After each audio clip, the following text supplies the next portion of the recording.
Welcome once again, my friends, and thank you for stopping by to listen to an old storyteller.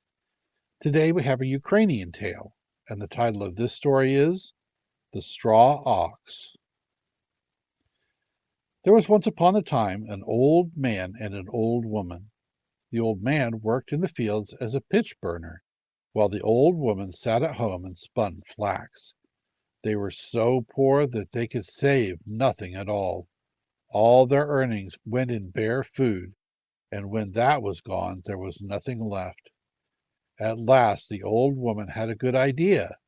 "Look now, husband," cried she, "make me a straw ox and smear it all over with tar." "Why, you foolish woman," said he, "what's the good of an ox of that sort?" "Never mind," said she, "you just make it.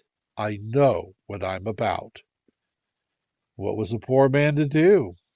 He set to work and made the ox of straw and smeared it all over with tar.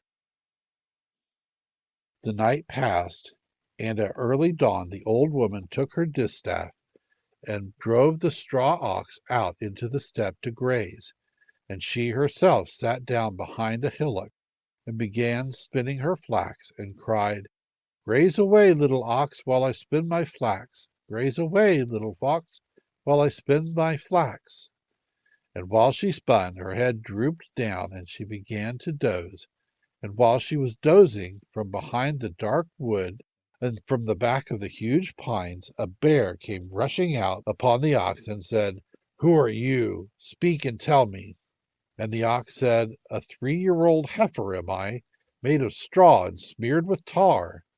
"Oh," said the bear, "stuffed with straw and trimmed with tar, are you? Then give me of your straw and tar, that I may patch up my ragged fur again."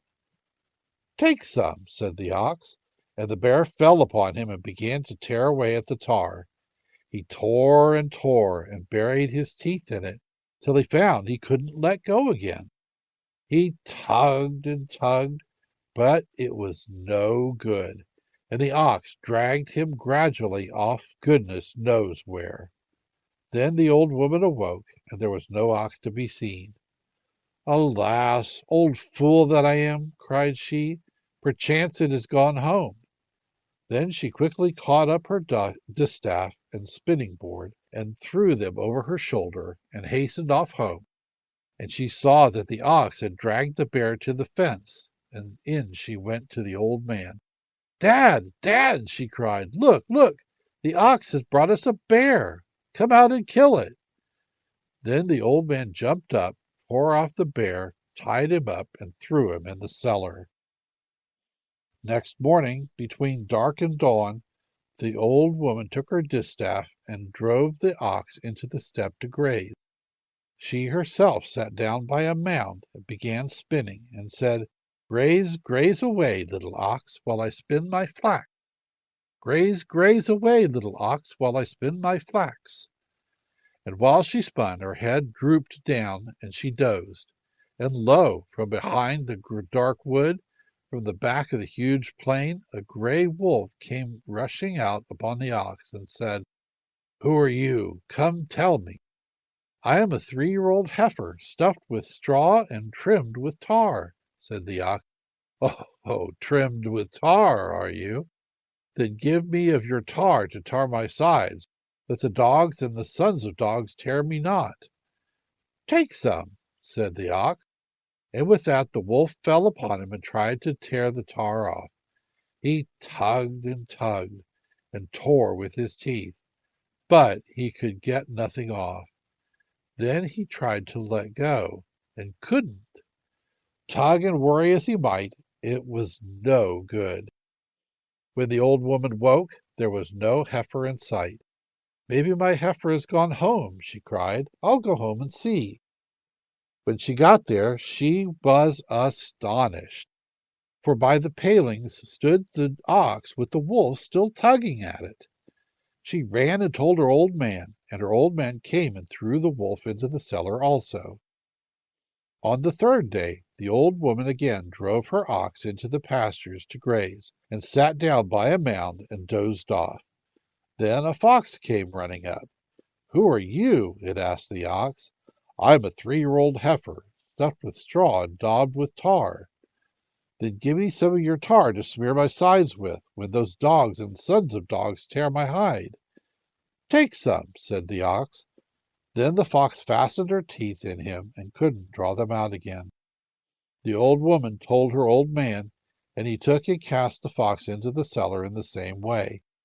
And after that they caught Pussy Swiftfoot, the hare, likewise. So, when he had got them all safely, the old man sat down on a bench before the cellar and began sharpening a knife. And the bear said to him, Tell me, Daddy, what are you sharpening your knife for? To flay your skin off, that I may make a leather jacket for myself and a pelisse for my old wife. Oh, don't flay me, Daddy dear. Rather let me go, and I'll bring you a lot of honey. Very well. See that you do it. And he unbound and let the bear go. Then he sat down on the bench and again began sharpening his knife. And the wolf asked him, Daddy, what are you sharpening your knife for?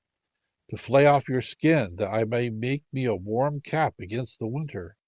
Oh, don't flay me, Daddy dear, and I'll bring you a whole herd of little sheep. Well, see that you do it. And he let the wolf go. Then he sat down and began sharpening his knife again. The fox put out her little snout and asked him, Be so kind, dear Daddy, and tell me why you are sharpening your knife. Little foxes, said the old man, have nice skins that do capitally for collars and trimmings, and I want to skin you. Oh, don't take my skin away, Daddy dear, and I will bring you hens and geese. Very well, see that you do it. And he let the fox go. The hare now alone remained, and the old man began sharpening his knife on the hare's account. Why do you do that? Asked Puss, and he realized little hares have nice, little soft, warm skins, which will make me gloves and mittens against the winter. Oh, Daddy dear, don't flay me, and I'll bring you kale and good cauliflower, if only you let me go. Then he let the hare go also. Then they went to bed, but very early in the morning, when it was neither dark nor dusk, there was a noise in the doorway like "Grrr." Daddy, cried the old woman, there's someone scratching at the door. Go and see who it is. The old man went out, and there was the bear carrying a whole hive full of honey. The old man took the honey from the bear, but no sooner did he lie down than again there was a "Grrr" at the door. The old man looked out, and he saw the wolf driving a whole flock of sheep into the yard. Close on his heels came the fox, driving before him geese and hens and all manner of fowls. And at last came the hare, bringing cabbage and kale and all manner of good food. And the old man was glad, and the old woman was glad. And the old man sold the sheep and oxen and got so rich that he needed nothing more. As for the straw-stuffed ox, it stood in the sun till it fell to pieces. Thank you once again for listening to this story. If you enjoyed this story, please press that like button. Also, please help an old storyteller out by subscribing to my channel. The next story will be posted in a few days, so until then, may your story continue to be a good one.